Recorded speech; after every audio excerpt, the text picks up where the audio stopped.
Hello everyone. 2024 പുറത്തിറങ്ങിയ lover എന്ന സിനിമയുടെ കഥയാണ് ഇന്ന് കേൾക്കാൻ പോകുന്നത്. അപ്പോൾ നേരെ വീഡിയോയിലേക്ക് പോവാം. So once again it's me, welcome back to movie Mantra Malayalam. ഈ സിനിമയുടെ തുടക്കത്തിൽ ഒരു IT ടീം ചെറിയൊരു ഔട്ടിങ്ങിന് വന്നിരിക്കുകയാണ്. ആ കൂട്ടത്തിൽ നമ്മുടെ നായിക ദിവ്യയുമുണ്ട്. കൂടെ ഫ്രണ്ട്സ് ആയിട്ടുള്ള രമ്യയും ഐഷുവും ഒക്കെയുണ്ട്. വിക്കി എന്ന പയ്യനുമുണ്ട്.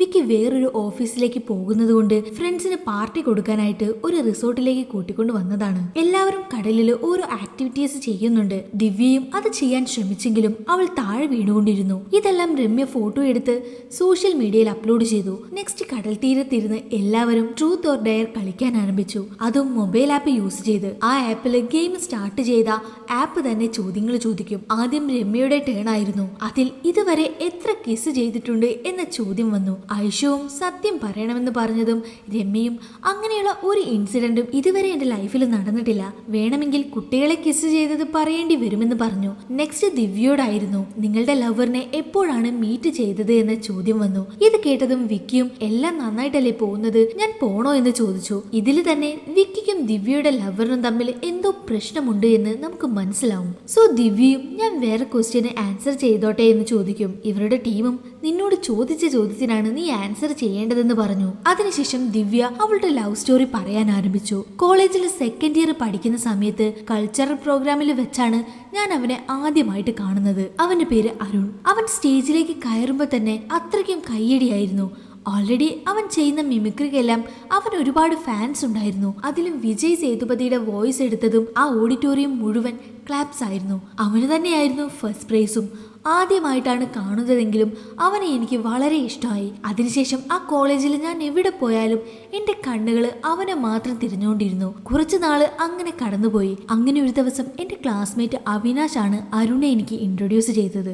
ശേഷം ഒന്നിച്ച് ക്യാൻറ്റീനിൽ പോവുകയും ഫോൺ നമ്പർ എക്സ്ചേഞ്ച് ചെയ്യുകയും സംസാരിക്കാനും ഒക്കെ തുടങ്ങി. എന്റെ 21st ബർത്ത്ഡേയുടെ അന്ന് ലാബ് കഴിഞ്ഞ് ഞാൻ ക്ലാസ്സിലേക്ക് വന്നതും എന്റെ ഡെസ്കിന് മേലെ ഒരു ബോക്സും അതിൽ എനിക്ക് ഇഷ്ടപ്പെട്ട 21 ഗിഫ്റ്റ്സും ഉണ്ടായിരുന്നു. കൂടെ ഒരു കാർഡില് ഹാപ്പി ബർത്ത്ഡേ പൊണ്ടാട്ടി എന്ന് അരുൺ എഴുതി വെച്ചിരുന്നു. അന്നു മുതൽ ഇന്ന് വരെ ഞങ്ങളുടെ സ്നേഹത്തിന് ഒരു കുറവും ഉണ്ടായിട്ടില്ല എന്ന് ദിവ്യ പറഞ്ഞു. ആ സമയം അരുൺ ദിവ്യക്ക് കോള് ചെയ്യുന്നുണ്ട്.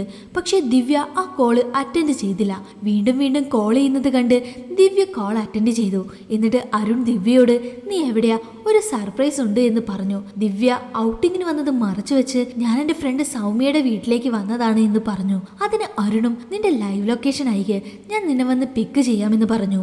അരുണിന്റെ സംസാരത്തിൽ എന്തോ പന്തികേട് തോന്നിയ ദിവ്യയും രമ്യയോട് നമ്മൾ ഇവിടെ വന്നത് നീ സോഷ്യൽ മീഡിയയിൽ പോസ്റ്റ് ചെയ്തോ എന്ന് ചോദിച്ചതിന് രമ്യയും അതെ എന്ന് മറുപടി പറഞ്ഞു. അപ്പോ അരുൺ അത് കണ്ടിട്ടാണ് കോൾ ചെയ്തതെന്ന് ദിവ്യക്ക് മനസ്സിലായി. സിറ്റുവേഷൻ മനസ്സിലാക്കി ദിവ്യ അരുണിനോട് ഞാൻ കുറച്ചു സമയം കൊണ്ട് വീട്ടിലേക്ക് എത്തും, എന്നിട്ട് സംസാരിക്കാമെന്ന് പറഞ്ഞെങ്കിലും അരുൺ അത് കേൾക്കാൻ തയ്യാറായില്ല. സോ നീ എന്തിനാ ആ വിക്കിയുടെ കൂടെ പോയത്, അവന് കിട്ടിയതൊന്നും പോരെ എന്നും പറഞ്ഞ് വഴക്കുണ്ടാക്കാൻ ആരംഭിച്ചു. അതിന് ദിവ്യയും വിക്കി ഞങ്ങളുടെ ഓഫീസിൽ നിന്ന് പോകുന്നത് കൊണ്ട് സെൻഡ് ഓഫ് പാർട്ടിയാണെന്ന് പറഞ്ഞു. അരുണും നീ ലൊക്കേഷൻ അയക്കിയെന്ന് വളരെ ടോക്സിക് ആയ രീതിയിൽ സംസാരിച്ചു. ഇതിഷ്ടപ്പെടാതെ ദിവ്യയും അരുണിന്റെ കോള് കട്ട് ചെയ്തു. അരുണും ദിവ്യയെ കോള് ചെയ്തുകൊണ്ടിരിക്കുന്നുണ്ടെങ്കിലും അവള് അറ്റൻഡ് ചെയ്തില്ല. ദേഷ്യം വന്ന അരുൺ അവന്റെ ബൈക്കിൽ ദിവ്യയെ കാണാനായി ഇറങ്ങി. അവൻ കുറച്ചു ദൂരം പോയതും ബൈക്ക് പഞ്ചറായി. പെട്ടെന്ന് തന്നെ ഫ്രണ്ടായ വിശ്വയെ കോൾ ചെയ്ത് വരുത്തി രണ്ടുപേരും ചേർന്ന് ദിവ്യയെ കാണാനായിട്ട് പോയി. അപ്പൊ അരുൺ വിശ്വയോട് കഴിഞ്ഞ വർഷം ആ വിക്കി എന്റെ പെണ്ണിനെ ഫോട്ടോഷൂട്ട് എടുക്കാനെന്നും പറഞ്ഞ് ബീച്ചിലേക്ക് കൂട്ടിക്കൊണ്ടുപോയി. അത് ഞാൻ കണ്ടുപിടിച്ച് അന്ന് അവന് ശരിക്കും കൊടുത്തതാണ്. പക്ഷെ അവൻ ഇപ്പോഴും മാറാതെ അവളുടെ പിന്നാലെ കറങ്ങിക്കൊണ്ടിരിക്കുകയാണ്. അവളും ഫോൺ എടുക്കാതെ എന്നെ ടെൻഷൻ ആക്കുന്നുണ്ടെന്ന് പറയുന്ന സമയത്ത് വിശ്വയും അരുണിനോട് നമുക്കൊരു ചെറിയ റൗണ്ട് അടിച്ചിട്ട് പോയാലോ എന്ന് പറഞ്ഞതും രണ്ടുപേരും ഒരു വൈൻ ഷോപ്പിലേക്ക് വന്ന് മദ്യപിച്ച ശേഷം ദിവ്യയുടെ അപ്പാർട്ട്മെന്റിലേക്ക് വന്നു. താഴേക്ക് വാ, സംസാരിക്കാനുണ്ടെന്ന് പറഞ്ഞു. അതിന് ദിവ്യയും എന്താണെങ്കിലും വീട്ടിലേക്ക് വാ, സംസാരിക്കാം. ലാസ്റ്റ് ടൈം നീ വന്ന് പ്രശ്നം ഉണ്ടാക്കിയത് കൊണ്ട് ഈ ബിൽഡിംഗിൽ മൊത്തം എനിക്ക് ചീത്തപ്പേരാണ്, ഇനിയും പ്രശ്നമാകുമെന്നും പറയും. അരുണും പ്രശ്നമാകാൻ വേണ്ടി തന്നെയാണ് ഞാൻ ഇങ്ങനെയൊക്കെ ചെയ്യുന്നത് എന്നും പറഞ്ഞ് കാർ പാർക്കിങ്ങിലേക്ക് വന്നു. അവിടേക്ക് ദിവ്യയും വന്നു. എന്നിട്ട് അരുൺ പറഞ്ഞിട്ട് പോയിക്കൂടായിരുന്നു എന്ന് ചോദിച്ച് ബഹളമുണ്ടാക്കി. അതിന് ദിവ്യയും പറഞ്ഞ നീ എന്നെ പോകാൻ അനുവദിക്കുകയായിരുന്നോ, അത്രയ്ക്കും നല്ലവനാണോ നീ എന്ന് അവളും അതിന് പകരം ചോദിച്ചു. അരുണും എന്നോട് ചോദിച്ചിട്ട് പോകായിരുന്നില്ലേ എന്ന് ദേഷ്യപ്പെട്ടു. അപ്പൊ ദിവ്യയും ഇതാണ് നിന്റെ പ്രശ്നം, ഞാൻ നിന്നോട് പെർമിഷൻ ചോദിക്കണമെന്ന് നീ കരുതുന്നു, അതെനിക്ക് ഒരിക്കലും സെറ്റാവില്ല, ചോദിച്ചാൽ തന്നെ നീ എനിക്ക് ഓർഡർ ഇടുമെന്നൊക്കെ പറഞ്ഞ് രണ്ടുപേരും അങ്ങോട്ടും ഇങ്ങോട്ടും വഴക്കിടുന്നുണ്ട്. എന്നിട്ട് നീ എന്തിനാ ഒളിച്ചു പോയതെന്ന് പറഞ്ഞ് അരുൺ ദിവ്യയെ ബാഡ് വേർഡ്സ് യൂസ് ചെയ്ത് ചീത്ത പറയുന്നുണ്ട്. ദേഷ്യം വന്ന ദിവ്യയും എനിക്ക് നിന്നോട് സംസാരിക്കാൻ താല്പര്യമില്ല എന്ന് പറഞ്ഞിട്ട് അവിടുന്ന് പോയി. അരുണും പോവരുത്, ഞാൻ സംസാരിക്കുന്നത് കണ്ടില്ലേ എന്ന് പിന്നാലെ പോയി പറയുന്നുണ്ട്. പക്ഷെ ദിവ്യ തിരിഞ്ഞു പോലും നോക്കാതെ പോയതും ദേഷ്യം വന്ന അരുണും അവിടെയുള്ള കാറിന്റെ ഗ്ലാസ് കൈകൊണ്ട് ഇടിച്ചു പൊട്ടിച്ചു. കൈമുറിഞ്ഞ് ബ്ലഡ് വന്ന് അരുൺ അവിടെ മയങ്ങി വീഴുകയും ചെയ്തു. ഇത് കണ്ട ദിവ്യയും അരുണിനെ പെട്ടെന്ന് തന്നെ ഹോസ്പിറ്റലിൽ എത്തിച്ചു. എന്തൊക്കെ വഴക്കുണ്ടാക്കിയാലും അരുൺ എന്തെങ്കിലും സംഭവിച്ചാൽ അത് ദിവ്യക്ക് സഹിക്കാൻ കഴിയില്ല. വിശ്വയും ഇതിനെപ്പറ്റി അരുണിനോട് ദിവ്യ നല്ല പെണ്ണാണ്, അവളെ വിട്ട് കളയരുതെന്ന് പറഞ്ഞു. അങ്ങനെ ഹോസ്പിറ്റലിൽ നിന്ന് വീട്ടിലേക്ക് വരുമ്പോ അരുൺ ദിവ്യയോട് സോറി പറഞ്ഞു. എന്നിട്ട് നീ കടലില് ആഴമുള്ള സ്ഥലത്തേക്കൊക്കെ പോയാ എന്തെങ്കിലും സംഭവിക്കുമെന്ന് കരുതിയിട്ടാണ് ഞാൻ ദേഷ്യപ്പെട്ടത്, ഇനി ഒരിക്കലും അങ്ങനെ ഉണ്ടാവില്ല എന്ന് പ്രോമിസ് ചെയ്തു. പക്ഷെ ഇതുപോലെ മുൻപും അരുൺ ദിവ്യയോട് ഒരുപാട് പ്രോമിസ് ചെയ്തിട്ടുണ്ട്. അതുകൊണ്ട് തന്നെ ദിവ്യയും നീ ഇനി മദ്യപിക്കില്ല എന്ന് പറഞ്ഞിട്ട് ഇപ്പൊ മദ്യപിച്ച് വന്ന് പ്രശ്നം ഉണ്ടാക്കുന്നു എന്ന് പറഞ്ഞതും ദേഷ്യം വന്ന അരുണും എന്തിനാ ഞാൻ മാത്രം തെറ്റ് ചെയ്ത പോലെ സംസാരിക്കുന്നത് എന്ന് ചോദിച്ച് വീണ്ടും തുടങ്ങും. ദിവ്യ അതിനൊന്നും തന്നെ സംസാരിച്ചില്ല. അതിനുശേഷം 1000 സോറി പറഞ്ഞ ശേഷമാണ് ദിവ്യ ഓക്കെ ആയത്. ദിവ്യയും അരുണിനെ അവന്റെ വീട്ടിലേക്കാക്കി അപ്പാർട്ട്മെന്റിലേക്ക് തിരിച്ചു പോന്നു. വീട്ടിലേക്ക് വന്ന അരുണിന്റെ കൈ കണ്ട് അമ്മ വല്ലാതെ വിഷമിച്ചു. എങ്കിൽ അരുണിന്റെ അച്ഛൻ ഇതൊന്നും വലിയ കാര്യമാക്കാതെ ദോശ തിന്നുന്നുണ്ടായിരുന്നു. എന്നിട്ട് ബിസിനസ് ചെയ്യാൻ പോവാണെന്ന് പറഞ്ഞ് 15 ലക്ഷം കൊണ്ടുപോയി കളഞ്ഞിട്ട് ഇപ്പൊ വെറുതെ കറങ്ങി നടക്കുകയാണ് എന്ന് പറഞ്ഞതും ദേഷ്യം വന്ന അരുണും അത് നിങ്ങളുടെ പണമല്ലല്ലോ, എന്റെ അമ്മയുടെ പണമാണ്, അതില് നിങ്ങൾക്ക് ഒരു പങ്കും ഇല്ല എന്ന് പറഞ്ഞ് രണ്ടുപേരും തമ്മിൽ വഴക്കുണ്ടാക്കി. അരുണിന്റെ അച്ഛൻ അവനെ അടിച്ചു. അരുണും പകരത്തിന് അച്ഛനെ അടിക്കാനായി പോയതും അമ്മ ഇടയ്ക്ക് കയറി അവനെ തടഞ്ഞു. അരുൺ അവന്റെ അച്ഛനെ തീരെ ഇഷ്ടമല്ല. കാരണം അരുണിന്റെ അമ്മയുള്ളപ്പോ തന്നെ അച്ഛൻ വേറെ കല്യാണം കഴിച്ചു. അതുമാത്രമല്ല വീട്ടുകാര്യം ഒന്നും നോക്കാറില്ല. അതുകൊണ്ടാണ് അവന് ഇത്രയും വെറുപ്പ്. അരുണിന്റെ അമ്മയും നിനക്ക് പഠിക്കണം എന്ന് പറഞ്ഞതും 7 ലക്ഷം ഞാൻ തന്നു. ബിസിനസ് ചെയ്യണമെന്ന് പറഞ്ഞപ്പോഴും എൻ്റെ സേവിങ്സിൽ നിന്ന് 15 ലക്ഷം തന്നു. എന്നാൽ ഇത്ര നാളായിട്ടും നീ ഒന്നും ചെയ്ത് കണ്ടില്ല. ഇനി എൻ്റെ അടുത്ത് പണവും ഇല്ല. നീ ഒരു ജോലിക്ക് പോയെന്ന് അരുണിനോട് പറഞ്ഞു. അരുണും ഇപ്പോഴാണ് ഒരു സ്ഥലം നോക്കി വെച്ചത്. പെട്ടെന്ന് തന്നെ കോഫി ഷോപ്പ് ഓപ്പൺ ചെയ്യുമെന്ന് പറഞ്ഞിട്ട് അവിടുന്ന് പോയി. അതിനുശേഷം അരുൺ ഒരു രാഷ്ട്രീയക്കാരൻ്റെ മകനായ ദീപൻ എന്ന പയ്യനെ പോയി കാണും. അവൻ്റെ കൂടെ ബിസിനസ് ചെയ്യാനാണ് പണം കൊടുത്തത്. പക്ഷെ ആ സമയത്ത് ദീപൻ്റെ അച്ഛന് പണത്തിൻ്റെ ആവശ്യം വന്നതുകൊണ്ട് തൽക്കാലം ഈ പണം യൂസ് ചെയ്തു. ഇത് തിരിച്ചു കിട്ടിയിട്ട് ബിസിനസ് ചെയ്യാൻ വെയിറ്റ് ചെയ്തിരിക്കുകയാണ്. അവൻ്റെ കൂടെയാണ് അരുൺ ഇപ്പോൾ ഉള്ളത്. അവിടുന്ന് കട്ട് ചെയ്ത് ദിവ്യയുടെ ഓഫീസ് കാണിക്കും. അവിടെ ദിവ്യ കോഫി കുടിക്കാനായി വരുന്ന സമയത്ത് മദൻ എന്ന പുതുതായിട്ട് വന്ന trainee coffee vending machine work ചെയ്യിക്കാൻ അറിയാതെ നിൽക്കുന്നത് കണ്ട് ദിവ്യ അവനെ ഹെൽപ്പ് ചെയ്തു. ഓഫീസ് കഴിഞ്ഞതും ദിവ്യ അരുണിനെ വെയിറ്റ് ചെയ്യുന്നുണ്ടായിരുന്നു. അരുണും ദിവ്യയെ കാണാനായി വന്നു. അവനുണ്ടാക്കിയ ആപ്പിൾ കേക്ക് കൊണ്ടുവന്നിരുന്നു. അരുണിന്റെ കൈകൊണ്ടുണ്ടാക്കിയ ആ ആപ്പിൾ കേക്ക് ദിവ്യയ്ക്ക് വളരെ ഇഷ്ടമാണ്. അങ്ങനെ കേക്ക് കഴിച്ച് രണ്ടുപേരും ഒരേ റൂമിൽ താമസിച്ചു. നെക്സ്റ്റ് ഡേ ദിവ്യയുടെ ഓഫീസിൽ ദിവ്യയുടെ ടീമിലാണ് പുതുതായിട്ട് വന്ന മദൻ ജോയിൻ ചെയ്യുന്നത്. മദന് ഒരു യൂട്യൂബ് ചാനലുണ്ട്, കുറച്ച് ഫാൻസും. സോ രമ്യ മദനെ കണ്ട് വല്ലാതെ എക്സൈറ്റ് ആയി. ടീമിലെ എല്ലാവർക്കും മദനെ വളരെ ഇഷ്ടമായി. ഇവരുടെ ടീമിൽ ജോയിൻ ചെയ്തതുകൊണ്ട് അന്ന് രാത്രി തന്നെ എല്ലാവർക്കും പാർട്ടി കൊടുത്തു. എല്ലാവരും നന്നായി എൻജോയ് ചെയ്തു. അതിനുശേഷം അരുണിന്റെയും ദിവ്യയുടെയും കോളേജ് ഫ്രണ്ടായ പ്രവീണിന്റെ കമ്പനിയിൽ 50 മില്യണിൽ കൂടുതൽ പ്രോഫിറ്റ് വന്നതുകൊണ്ട് പ്രവീൺ ചെറിയൊരു പാർട്ടി നടത്തി. പാർട്ടിക്ക് അരുണും ദിവ്യയും വന്നു. അരുണിന് പ്രവീണിനോട് ചെറിയൊരു ദേഷ്യമുണ്ട്. കാരണം അവനും ദിവ്യയെ ഇഷ്ടമായിരുന്നു. കോളേജ് മേറ്റ്സ് എല്ലാവരും വരുന്നുണ്ടെന്ന് പറഞ്ഞതുകൊണ്ട് ദിവ്യയാണ് അരുണിനെ ഫോഴ്സ് ചെയ്ത് ഈ പാർട്ടിക്ക് കൊണ്ടുവന്നത്. പാർട്ടിയിൽ വന്ന എല്ലാവരും അരുണിനോട് നീ ഇപ്പൊ എന്ത് ചെയ്യുന്നു, എത്രയാ സാലറി, നീ നന്നായി ഡിസൈൻ ചെയ്യുന്നതുകൊണ്ട് നല്ല പാക്കേജ് ആയിരിക്കും എന്നൊക്കെ വേണമെന്ന് വെച്ച് അരുണിനെ വെറുപ്പിക്കുന്നത് പോലെ സംസാരിച്ചു. ദേഷ്യം വന്ന് അരുണും അവിടുന്ന് പോയി മദ്യപിച്ചു. ആ സമയം ദിവ്യയോട് സംസാരിച്ചുകൊണ്ടിരുന്ന പ്രവീൺ വേണമെന്ന് വെച്ച് അരുണിനെ വിളിച്ച് നീ എവിടെയാണ് വർക്ക് ചെയ്യുന്നത് എന്ന് ചോദിച്ചു. അതിന് അരുണും ഞാൻ വർക്ക് ചെയ്യുന്നില്ല, ഒരു കോഫി ഷോപ്പ് ഓപ്പൺ ചെയ്യാൻ പോവുകയാണെന്ന് പറഞ്ഞു. എൻ്റെ ഒരു ഫ്രണ്ടും ഇതുപോലെ ഒരു ബിസിനസ്സാണ് ചെയ്യുന്നത്. ഞാൻ അവനോട് ചോദിച്ച് ഇതിനുള്ള ഐഡിയാസ് പറഞ്ഞു തരാമെന്ന് പ്രവീൺ പറഞ്ഞതും പെട്ടെന്ന് ദിവ്യയും അതിന് കുറച്ച് ഇൻവെസ്റ്റ്മെന്റ്സ് ആവശ്യമുണ്ട്, സോ ഫ്രീ ടൈമിൽ അവൻ ഡിസൈൻ ചെയ്ത് തരാറുണ്ടെന്ന് പറഞ്ഞു. പ്രവീണും എൻ്റെ കമ്പനിയിൽ ഒരു ഡിസൈനറിൻ്റെ വേക്കൻസി ഉണ്ട്, നീ അപ്ലൈ ചെയ്യുമെന്ന് പറഞ്ഞതും ദേഷ്യത്തിൽ നിൽക്കുന്ന അരുൺ കാശുണ്ടെന്ന് കരുതി നീ വലിയവനാണോ എന്ന് പറഞ്ഞ് അവനുമായി വഴക്കുണ്ടാക്കി. അവിടുന്ന് പുറത്തു വന്നു. കൂടെ അവനെ സമാധാനിപ്പിച്ച് ദിവ്യയും ഉണ്ടായിരുന്നു. പുറത്തേക്ക് വന്നതും എന്തിനാ ഇങ്ങനെ മോശമായിട്ട് പെരുമാറുന്നത്, നീ വല്ലാതെ മാറിപ്പോയി എന്നും പറഞ്ഞ് ദിവ്യയും അരുണോട് വഴക്കുണ്ടാക്കി. അരുണും ഞാൻ പിന്നെ അവൻ്റെ മുന്നിൽ ജോലിക്ക് വേണ്ടി തൊഴുതു നിൽക്കണോ, ഇതുപോലുള്ള നിന്റെ പണക്കാർ ഫ്രണ്ട്സിന്റെ നടുവിലേക്ക് നീ എന്നെ കൂട്ടിക്കൊണ്ട് വരരുത്, അത് നിനക്ക് തന്നെയായിരിക്കും മോശമെന്ന് പറഞ്ഞതും ദേഷ്യവും വിഷവും വന്ന് ദിവ്യ കരഞ്ഞുകൊണ്ട് ഓട്ടോയിൽ കയറി വീട്ടിലേക്ക് പോവും. അപ്പോഴും വിടാതെ അരുൺ അവളുടെ കൂടെ ഓട്ടോയിൽ കയറി അവളോട് സംസാരിക്കാൻ നോക്കുന്നുണ്ടെങ്കിലും ദിവ്യയും എനിക്ക് കുറച്ച് സമയം വേണം, എന്നെക്കൊണ്ട് പറ്റുന്നില്ല എന്ന് അരുണോട് പറഞ്ഞതും അരുണും ഓട്ടോയിൽ നിന്ന് ഇറങ്ങി. അങ്ങനെ കുറച്ച് ദിവസം ഇവർ രണ്ടുപേരും തമ്മിൽ ഒരു കോണ്ടാക്റ്റും ഉണ്ടായില്ല. അരുൺ എത്ര തവണ സോറി പറഞ്ഞിട്ടും ദിവ്യ ക്ഷമിക്കാൻ ഉദ്ദേശിച്ചിരുന്നില്ല. ഇങ്ങനെ പോയാൽ ശരിയാവില്ല എന്ന് കരുതി അരുണും ഒരു കമ്പനിയിൽ ജോയിൻ ചെയ്തു. കമ്പനി ID കാർഡ് ഫോട്ടോ എടുത്ത് ദിവ്യക്ക് അയച്ചു കൊടുത്തു. അതിനുശേഷമാണ് ദിവ്യയും ഓക്കെ ആയത്. അങ്ങനെ രണ്ടുപേരും മീറ്റ് ചെയ്ത് സംസാരിച്ചു. അപ്പോൾ അരുണും ദിവ്യയോട് നമ്മുടെ കാര്യം നീ എപ്പോഴാണ് നിന്റെ വീട്ടിൽ പറയുന്നത്, എൻ്റെ അമ്മ ചോദിക്കുന്നുണ്ട് എന്ന് പറഞ്ഞു. അതിന് ദിവ്യയും എൻ്റെ വീട്ടിലും കല്യാണക്കാര്യം പറഞ്ഞ് പ്രഷർ ചെയ്യുന്നുണ്ട്, സോ എനിക്ക് എന്ത് ചെയ്യണമെന്ന് അറിയില്ല എന്ന് പറഞ്ഞതും ഇത് തന്നെയാണ് ബെസ്റ്റ് ടൈം, നമ്മുടെ കാര്യം നിന്റെ വീട്ടിൽ അവതരിപ്പിക്കുക, പെട്ടെന്ന് തന്നെ കല്യാണം കഴിക്കാമെന്ന് അരുൺ പറഞ്ഞു. അതിന് ദിവ്യയും കല്യാണത്തിന് എനിക്ക് കുറച്ചുകൂടെ ടൈം വേണം, ഞാനതിന് പ്രിപ്പയർഡ് അല്ല എന്ന് പറഞ്ഞതും ഇത് കേട്ട് അരുണും ഇനി എന്തിനാ ടൈം, ഞാനിപ്പോൾ ജോലിക്ക് പോകുന്നുണ്ടല്ലോ, നീ പറഞ്ഞതുകൊണ്ട് മദ്യപിക്കുന്നത് നിർത്തി, പിന്നെന്താ ഇപ്പോൾ ഇങ്ങനെ പറയുന്നേ, വേറൊന്നും എനിക്കറിയണ്ട, നീ എത്രയും പെട്ടെന്ന് നിന്റെ വീട്ടിൽ ഈ കാര്യം പറയണം, നാളെ നീ എൻ്റെ വീട്ടിലേക്ക് വായെന്നും പറഞ്ഞ് അവിടുന്ന് പോയി. കല്യാണത്തെക്കുറിച്ച് പറഞ്ഞതും ദിവ്യ വളരെ അപ്സെറ്റായി. ഇത് കണ്ട് ഐഷുവും നിനക്ക് ആ റിലേഷൻഷിപ്പ് കണ്ടിന്യൂ ചെയ്തു പോകാൻ കഴിയുമോ, എപ്പോഴും വഴക്കാണല്ലോ, നീ തന്നെ ഒന്ന് ആലോചിച്ച് നോക്കുക എന്ന് പറഞ്ഞ് ഐഷു ദിവ്യയുടെ മനസ്സിലേക്ക് കുറച്ച് കനൽ വാരിയിട്ടു. നെക്സ്റ്റ് ഡേ ദിവ്യ അരുണിന്റെ വീട്ടിലേക്ക് വന്നു. അരുണിന്റെ അമ്മ അവൾക്ക് ഫുഡൊക്കെ ഉണ്ടാക്കി കൊടുത്തു.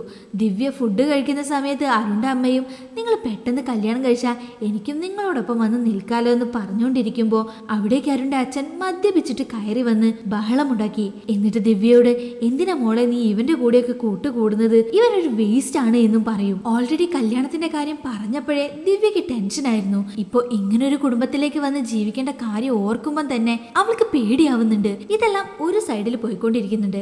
ഇപ്പോഴത്തെ ദിവ്യ അവളുടെ ടീമിന്റെ കൂടെ അപ്പാർട്ട്മെന്റിൽ നൈറ്റ് സ്റ്റേ ചെയ്തു. എല്ലാവരും സിഗരറ്റ് വലിക്കുന്നുണ്ട്, മദൻ മാത്രം വലിക്കുന്നില്ല. ഇത് ശ്രദ്ധിച്ച ദിവ്യയും സ്മോക്ക് ചെയ്യാറില്ല എന്ന് മദനോട് ചോദിച്ചു. അതിന് മദനും ഞാൻ നിർത്തിയതാണ്, ഒരിക്കൽ ഞാനും എൻ്റെ എക്സും ഹിമാചലിൽ ട്രെക്കിങ്ങിന് പോയ സമയത്ത് സ്മോക്ക് ചെയ്ത് മല കയറാൻ ആരംഭിച്ചു. മുകളിലേക്ക് കയറും തോറും ഓക്സിജൻ ലെവല് കുറവായത് കാരണം അവൾക്ക് ബ്രീത്തിങ് പ്രോബ്ലം വന്നു. പിന്നെ അടുത്തുള്ള ഗ്രാമത്തിലുള്ളവരാണ് ഞങ്ങളെ ഹെൽപ്പ് ചെയ്ത് ഹോസ്പിറ്റലിൽ കൊണ്ടുപോയത്. അന്ന് മുതൽ സ്മോക്കിംഗ് നിർത്തിയെന്ന് പറഞ്ഞു. ദിവ്യയും എനിക്കും സ്മോക്ക് ചെയ്യുന്ന സ്മെല്ല് തീരെ ഇഷ്ടമല്ല എന്ന് പറയും. അതേസമയം ദിവ്യയ്ക്ക് അരുണിന്റെ കോള് വരും. മീറ്റ് ചെയ്യണമെന്ന് പറഞ്ഞതിന് ദിവ്യയും ജോലിയുണ്ട് ലേറ്റ് ആവുമെന്ന് പറഞ്ഞു. എങ്കിലും അരുൺ രമ്യയുടെ സോഷ്യൽ മീഡിയ സ്റ്റാറ്റസ് കണ്ട് മദന്റെ ഇൻസ്റ്റാഗ്രാം ID തിരഞ്ഞു പിടിച്ച് ഫോളോ ചെയ്തു. നെക്സ്റ്റ് ദീപൻ ഒരു പുതിയ കാർ വാങ്ങിയത് ഇൻസ്റ്റാഗ്രാമിൽ പോസ്റ്റ് ചെയ്തത് കണ്ട് അരുൺ അവനെ കാണാനായിട്ട് പോയി. അപ്പോൾ ദീപനും കേസ് അച്ഛന് അനുകൂലമായിട്ട് വരും, എന്നിട്ട് നമുക്ക് പെട്ടെന്ന് തന്നെ കോഫി ഷോപ്പ് ഓപ്പൺ ചെയ്യാമെന്ന് വളരെ ആത്മവിശ്വാസത്തോടെ പറഞ്ഞു. അതുകൊണ്ട് തന്നെ കടയ്ക്ക് വേണ്ടി സ്ഥലം അന്വേഷിക്കുന്നതും കടയുടെ പേര് ഡിസൈൻ ചെയ്തതുമായി ബന്ധപ്പെട്ട് വളരെ ബിസി ആയിരുന്നു അരുൺ. അവൻ ജോലിക്ക് പോലും പോയില്ല. സോ അരുണിനെ കമ്പനിയിൽ നിന്നും പുറത്താക്കി. അരുൺ ഈ കാര്യം അവന്റെ ഫ്രണ്ടിനോട് പറഞ്ഞ് വിഷമിച്ചിരിക്കുന്ന സമയത്ത് ദിവ്യയോട് ഈ കാര്യം പറയണമെന്ന് പറഞ്ഞതും ഫ്രണ്ട് വിശ്വയും കുറച്ചായിട്ട് നിങ്ങൾ നല്ല രീതിയിലാണ് പോയിക്കൊണ്ടിരിക്കുന്നത്, ഇപ്പൊ ഇത് പറഞ്ഞ പ്രശ്നം ഗുരുതരമാവും എന്ന് പറഞ്ഞതുകൊണ്ട് അരുണും ഈ കാര്യം ദിവ്യയോട് പറഞ്ഞില്ല. അങ്ങനെ ഒരു ദിവസം അരുൺ ദീപന്റെ കൂടെ ഇരുന്ന് മദ്യപിക്കുന്ന സമയത്ത് അരുണും ഒരു കട സെറ്റായിട്ടുണ്ട്, പെട്ടെന്ന് അഡ്വാൻസ് കൊടുത്താൽ ഓഗസ്റ്റ് ആകുമ്പോഴേക്കും കട ഓപ്പൺ ചെയ്യാമെന്ന് പറഞ്ഞു. അതിന് ദീപനും എന്റെ വലിയച്ഛന് ഒരു എമർജൻസി വന്നു, കുറച്ച് പണം കൊടുക്കാമെന്ന് അച്ഛൻ പറഞ്ഞിട്ടുണ്ട്, അതുകൊണ്ട് ഓഗസ്റ്റിൽ നമുക്ക് കട തുറക്കണ്ട, നെക്സ്റ്റ് ഇയർ ജനുവരിയിൽ ഓപ്പൺ ചെയ്യാമെന്ന് പറഞ്ഞതും അരുണിന് എന്ത് ചെയ്യണമെന്നറിയാതെ ദേഷ്യം വന്നു. എന്നിട്ട് നിനക്ക് കാറ് വാങ്ങാൻ കാശുണ്ട്, പക്ഷെ എൻ്റെ പണം തിരിച്ചു തരാൻ മാത്രം നിനക്ക് പൈസ ഇല്ല എന്ന് പറഞ്ഞ് ബഹളമുണ്ടാക്കിയതും ഇതെല്ലാം മനസ്സിൽ വെച്ചാണോ നീ ഞങ്ങളുടെ കൂടെ ഇടപഴകുന്നതെന്ന് ചോദിച്ച് ദീപന്റെ കൂടെയുള്ളവര് അരുണിനോട് വഴക്കിന് വന്ന് അവനോട് അവിടുന്ന് പുറത്തു പോകാൻ പറഞ്ഞു. കരഞ്ഞുകൊണ്ട് പുറത്തേക്ക് വന്ന അരുണും ദിവ്യ കോൾ ചെയ്ത് ഒരുത്തനെയും വിശ്വസിക്കരുത്, എന്നെ പറ്റിച്ചു, എനിക്ക് നിന്നെ കാണണമെന്ന് അവളോട് പറഞ്ഞു. എങ്കിലാ സമയം ദിവ്യ മദന്റെയും ടീമിന്റെയും കൂടെ ട്രിപ്പ് പോകാൻ റെഡി ആവുമായിരുന്നത് കൊണ്ട് ഞാനിപ്പോൾ നാട്ടിലേക്ക് പോവുകയാണ്, അച്ഛന് മെഡിക്കൽ ചെക്കപ്പ് നടത്താനുണ്ടെന്ന് അവൾ കള്ളം പറഞ്ഞു. അരുണും ശരി നീ അച്ഛനെയും അമ്മയും പോയി കണ്ടിട്ട് വാ, എന്നിട്ട് സംസാരിക്കാമെന്ന് പറഞ്ഞ് അരുണും ഫോൺ വെച്ചു. ഇപ്പുറത്ത് ദിവ്യ അവളുടെ ടീമിന്റെ കൂടെ ട്രിപ്പ് എൻജോയ് ചെയ്യായിരുന്നു. ഇവിടെ അരുൺ എല്ലാം നഷ്ടപ്പെട്ട് വിശ്വയുടെ അടുത്ത് പുലമ്പിക്കൊണ്ടിരിക്കുകയായിരുന്നു. ട്രിപ്പ് കഴിഞ്ഞ് വന്ന ദിവ്യ അരുണിനെ മീറ്റ് ചെയ്തിരുന്നില്ല. എല്ലാവരും അപ്പാർട്ട്മെന്റിൽ താമസിക്കാമെന്ന് കരുതി. മദൻ കഞ്ചാവ് വാങ്ങാനായി എല്ലാവരെയും കൂട്ടി കാറിൽ പോയി. കഞ്ചാവ് വാങ്ങുന്നത് വിശ്വയുടെ അടുത്തു നിന്നായിരുന്നു. ആ ഏരിയയിൽ കഞ്ചാവിന്റെ സപ്ലയർ വിശ്വയാണ്. അവന്റെ കൂടെ അരുണും ഉണ്ടായിരുന്നു. സോ മദൻ ഒരു മാസ്ക് ധരിച്ച് കഞ്ചാവ് വാങ്ങാനായി വന്നു. വിശ്വയുടെ കൂടെ അരുണിനെ കണ്ടതും ദിവ്യ അരുണിനെ കോൾ ചെയ്ത് എവിടെയാണുള്ളതെന്ന് അന്വേഷിച്ചു. ഓഫീസിലാണുള്ളതെന്ന് അരുണും കള്ളം പറഞ്ഞു. ദിവ്യയും കോള് കട്ട് ചെയ്ത് കരയാൻ തുടങ്ങി. അരുൺ ഇനിയും മാറാത്ത കണ്ട് ദിവ്യയ്ക്ക് അരുണിനോട് ദേഷ്യം തോന്നി. ഇപ്പൊ വിശ്വ അരുണിനോട് ഇപ്പൊ കഞ്ചാവ് വാങ്ങിയിട്ട് പോയനെ എവിടെയോ കണ്ടു പരിചയമുണ്ടല്ലോ എന്ന് പറഞ്ഞ് ഇൻസ്റ്റയിൽ സെർച്ച് ചെയ്ത് മദന്റെ പ്രൊഫൈൽ എടുത്ത് അരുണിന് കാണിച്ചു കൊടുത്തു. ഇപ്പൊ മദന്റെ ഇൻസ്റ്റയിലെ അവസാന പോസ്റ്റില് ദിവ്യ ഉള്ളത് കണ്ട അരുണും ദേഷ്യത്തോടെ വിശ്വയും കൂട്ടി ദിവ്യയുടെ അപ്പാർട്ട്മെന്റിലേക്ക് വരും. എന്നിട്ട് എന്തിനാ ഇങ്ങനെ കള്ളം പറഞ്ഞു പോയത് എന്ന് അരുൺ ദിവ്യയോട് മോശമായിട്ട് സംസാരിച്ചു. ഒരു ഘട്ടത്തിന് ശേഷം ദേഷ്യം വന്ന ദിവ്യയും നീ എന്നെ സ്നേഹിക്കുകയായിരുന്നില്ല, കൺട്രോൾ ചെയ്യാനാണ് ശ്രമിച്ചത്, അതെനിക്ക് ഒട്ടും ഇഷ്ടമല്ല, എനിക്ക് ഫ്രീഡം ആണ് വേണ്ടത്, നമ്മൾ ഇനി സെറ്റ് ആവുമെന്ന് എനിക്ക് തോന്നുന്നില്ല, ഇതോടെ അവസാനിപ്പിക്കാമെന്ന് പറഞ്ഞതും അരുൺ ഇത് വിടാൻ ഉദ്ദേശിച്ചിട്ടില്ല. ദിവ്യയുടെ പുറകെ വന്ന് പ്രശ്നം ഉണ്ടാക്കാനായി നോക്കി. പക്ഷെ വിശ്വയും അരുൺ അവിടുന്ന് കൂട്ടിക്കൊണ്ടുപോയി. അങ്ങനെ മദ്യപിച്ച് ഫിറ്റായി അരുൺ വീട്ടിലേക്ക് വന്നു. നെക്സ്റ്റ് ഡേ രാവിലെ ഉറക്കം എഴുന്നേറ്റപ്പോഴാണ് അരുണിന്റെ അമ്മ സ്ലീപ്പിംഗ് പിൽസ് കഴിച്ച് മരിക്കാൻ നോക്കിയെന്ന കാര്യം അവൻ അറിഞ്ഞത്. പെട്ടെന്ന് തന്നെ അവൻ അമ്മയെ ഹോസ്പിറ്റലിൽ എത്തിച്ച് അമ്മയുടെ ജീവൻ രക്ഷിച്ചു. എന്നിട്ട് അമ്മയോട് എന്തിനാ ഇങ്ങനെ ചെയ്തത്, എന്നെ ഒറ്റയ്ക്കാക്കിയിട്ട് പോകാൻ തീരുമാനിച്ചാണോ എന്ന് ചോദിച്ച് അരുൺ കരഞ്ഞു. അമ്മയും എൻ്റെ അക്കൗണ്ടിലുള്ള എല്ലാ പണവും അയാൾ എടുത്തു. ആരോട് പോയി പറയണമെന്നറിയില്ല, നിന്നോട് പറയാൻ വന്നാൽ നീ എന്നോട് മര്യാദയ്ക്ക് സംസാരിക്കാറ് പോലുമില്ല, എനിക്ക് ആരുമില്ല എന്നോർത്തപ്പോൾ ചെയ്തതാണ് എന്ന് പറഞ്ഞിട്ട് അമ്മയും കരഞ്ഞു. അരുണും അമ്മയ്ക്ക് ഞാനുണ്ട്, വിഷമിക്കണ്ട എന്ന് പറഞ്ഞ് അവൻ അമ്മയെ സമാധാനിപ്പിച്ചു. അമ്മയും നീ എത്രയും പെട്ടെന്ന് ദിവ്യയെ കല്യാണം കഴിച്ചിട്ട് നമുക്ക് 3 പേർക്കും വേറെ എവിടേക്കെങ്കിലും പോയി ജീവിക്കാമെന്ന് പറഞ്ഞത് കേട്ട് അരുണും എന്ത് ചെയ്യണമെന്നറിയില്ല. അവൻ കരഞ്ഞു. അങ്ങനെ ദിവസങ്ങൾ കടന്നുപോയി. ദിവ്യയുടെ ബർത്ത്ഡേ ആയി. പാർട്ടിക്ക് ദിവ്യ അരുണിനെയും ഇൻവൈറ്റ് ചെയ്തിരുന്നു. അവളുടെ ഓഫീസ് ടീംമേറ്റ്സും ഉണ്ട്. അരുണും ദിവ്യയ്ക്ക് ഗിഫ്റ്റ്സ് കൊടുത്ത് ടെറസിലേക്ക് സംസാരിക്കാനായി കൂട്ടിക്കൊണ്ടുപോയി. എന്നിട്ട് നീ എന്തെങ്കിലും തെറ്റ് ചെയ്താ ഞാൻ ക്ഷമിക്കാറില്ലേ, അതുപോലെ എനിക്കും ഒരു അവസരം താ, നിനക്ക് ഇഷ്ടമുള്ളതുപോലെ ഞാൻ നടന്നോളാം എന്നൊക്കെ ദിവ്യയോട് പറഞ്ഞു നോക്കി. പക്ഷെ ദിവ്യ നമ്മൾ ഇനി സെറ്റ് ആവില്ല എന്ന് പറഞ്ഞു. അരുണും പിന്നെ എന്തിനാ നമ്മൾ 6 വർഷം സ്നേഹിച്ചത്, ഇങ്ങനെ പിരിയാനാണോ, നീ എന്നെ വിട്ടു പോയാ എനിക്ക് മരിക്കാതെ വേറെ ഒരു വഴിയും അറിയില്ല എന്ന് പറഞ്ഞു. ദിവ്യയും ഇങ്ങനൊന്നും പറയല്ലേ, എനിക്ക് വിഷമാവെന്ന് പറയും, ഒരു ചാൻസ് കൂടെ തന്നൂടെ എന്ന് അരുൺ കെഞ്ചി ചോദിച്ചു. പക്ഷെ ദിവ്യയും ഇല്ല എന്ന് പറഞ്ഞ് താഴെ കേക്ക് കട്ട് ചെയ്യാനായിട്ട് പോയി. കേക്ക് കട്ട് ചെയ്തതും ഫസ്റ്റ് അരുണിന് കൊടുക്കുമെന്ന് കരുതിയ തെറ്റി. അവിടെയുള്ളവർക്ക് എല്ലാവർക്കും കൊടുത്തു കഴിഞ്ഞ് അവസാനമാണ് അരുണിന് കൊടുത്തത്. ഇത് അരുണിനെ വല്ലാതെ വിഷമിപ്പിച്ചു. ആ സമയം മദനും നിന്റെ ബർത്ത്ഡേ പ്രമാണിച്ച് ഒരു സർപ്രൈസ് ട്രിപ്പ് പ്ലാൻ ചെയ്തിട്ടുണ്ട്, വേഗം റെഡി ആവുമെന്ന് പറയും. എന്നിട്ട് മദൻ അരുണിനോടും നിങ്ങളും വേണമെങ്കിൽ വന്നോളൂ എന്ന് പറഞ്ഞതും ഇത് തന്നെയാണ് ചാൻസ് എന്ന് കരുതി അരുണും ആ ട്രിപ്പിന് പോയി. എങ്ങനെയെങ്കിലും ദിവ്യയോട് സംസാരിച്ച് അവളുടെ മനസ്സ് മാറ്റണമെന്ന് കരുതിയാണ് അരുൺ ഈ ട്രിപ്പിന് ഇറങ്ങി പുറപ്പെട്ടത് തന്നെ. പോകുന്ന വഴിയിലെല്ലാം ദിവ്യ വളരെ കെയർ ചെയ്താണ് നോക്കിയത്. പക്ഷെ ദിവ്യ അതിനൊന്നും വലിയ പ്രാധാന്യം കൊടുത്തില്ല. രാത്രി കിടക്കുന്ന സമയത്തും മദൻ ദിവ്യയോട് ചാറ്റ് ചെയ്തിട്ടാണ് ഉറങ്ങുന്നത്. ഇതെല്ലാം അരുണും കാണുന്നുണ്ട്. നെക്സ്റ്റ് ഡേ സ്വിമ്മിംഗ് ഡ്രസ് എല്ലാം ഇട്ടാണ് എല്ലാവരും ബീച്ചിലേക്ക് ഇറങ്ങിയത്. അരുൺ മാത്രം ഇതെല്ലാം കരയിലിരുന്ന് നോക്കി കണ്ടു. ആ സമയം മദൻ വ്ലോഗ് എടുത്ത് സോഷ്യൽ മീഡിയയിൽ പോസ്റ്റ് ചെയ്യാൻ നോക്കി. അപ്പൊ അരുൺ മദന്റെ അടുത്തേക്ക് വന്ന് എടുത്ത വീഡിയോ ഡിലീറ്റ് ചെയ്യ്, പെൺകുട്ടികൾ ഇങ്ങനെയൊക്കെ ഡ്രസ്സ് ഇട്ട് നിൽക്കുന്നതൊക്കെ സോഷ്യൽ മീഡിയയിൽ അപ്ലോഡ് ചെയ്താൽ ആളുകൾ ഇവരെ കുറിച്ച് മോശമായിട്ട് വിചാരിക്കുമെന്ന് പറഞ്ഞതിന് മദനും അത് നോക്കുന്നവന്റെ കുഴപ്പമാണെന്നും പറഞ്ഞ് മദൻ വീണ്ടും വീഡിയോ എടുത്തു. അരുൺ വീണ്ടും ദിവ്യയുടെ വീട്ടുകാരിത് കണ്ട വലിയ പ്രശ്നമാണെന്നൊക്കെ പറഞ്ഞതും ദിവ്യ അവിടേക്ക് വന്ന് അരുണിനോട് നിന്റെ പ്രശ്നം എന്താ, എന്റെ വീട്ടിൽ പ്രശ്നമായ അത് ഞാൻ ശരിയാക്കിക്കോളാം, നിനക്കതിന് എന്താ എന്ന് അവനെ വായടപ്പിക്കുന്ന പോലെ ചോദിച്ചു. അന്ന് രാത്രി അരുൺ സുഹൈലിന്റെ കൂടെ മദ്യപിക്കുകയായിരുന്നു. എന്നിട്ട് നിങ്ങളൊക്കെ എങ്ങനെയാണ് ബ്രോ നിങ്ങളുടെ ലവറിന് ഇത്രയും ഫ്രീഡം കൊടുക്കുന്നത് എന്ന് ചോദിച്ചതിന് സുഹൈലും ഫ്രീഡം കൊടുക്കാൻ നമ്മളാരാ, അവരെങ്ങനെ ജീവിക്കണമെന്ന് തീരുമാനിക്കുന്നത് അവരാണ്, നിങ്ങൾ പാസ്റ്റിൽ ചെയ്ത കാര്യമാണ് ദിവ്യയെ കൊണ്ട് ഈ തീരുമാനം എടുപ്പിച്ചതെന്നൊക്കെ സുഹൈലും പറഞ്ഞു. ഇതൊന്നും അരുണിന് മനസ്സിലായില്ല. ദിവ്യ ഇനി അങ്ങോട്ട് തന്റെ കൂടെ ഉണ്ടാവില്ലേ എന്നായിരുന്നു അരുണിന്റെ മനസ്സിലെ ചിന്ത. അതുകൊണ്ട് തന്നെ നൈറ്റ് മദ്യപിക്കുന്ന സമയത്ത് ഒരു സോങ് വെച്ച് ഡാൻസ് കളിച്ച് ദിവ്യക്ക് ഇഷ്ടമല്ലെങ്കിലും ഒരു ബർത്ത്ഡേ കേക്ക് വാങ്ങിയിട്ട് വന്ന് അത് ദിവ്യയെ കൊണ്ട് കട്ട് ചെയ്യിപ്പിച്ച് ഫസ്റ്റ് അവൻ വാങ്ങിക്കഴിച്ചു. ഇതെല്ലാം കണ്ട് ദേഷ്യം വന്ന ദിവ്യയും നീ എന്താ കുട്ടിയാണോ, ഒരു തവണ പറഞ്ഞാൽ നിനക്ക് മനസ്സിലാവില്ല മനസ്സിലാവില്ലേ എന്ന് ചോദിച്ച് അവനെ വഴക്ക് പറഞ്ഞു.